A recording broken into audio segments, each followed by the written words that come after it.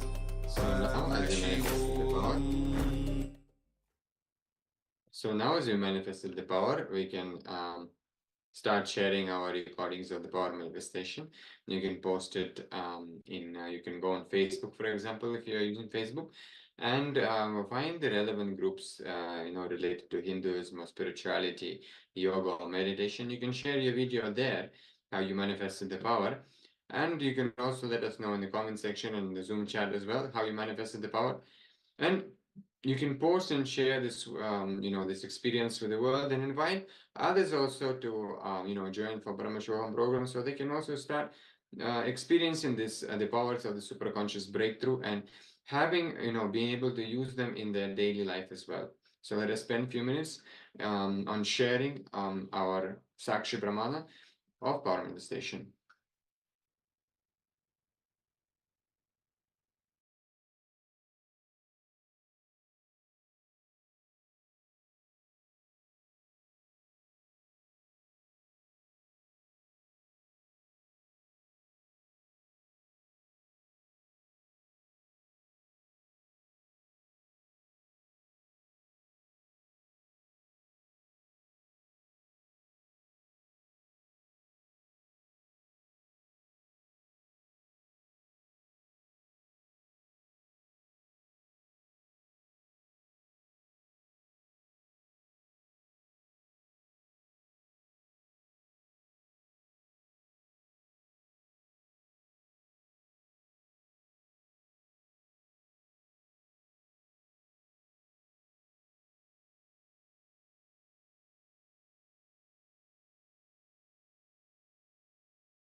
Yes, so you can continue your sharing, your Sakshi Pramana.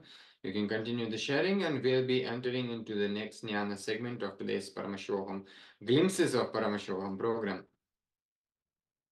So let us get ready for the next session.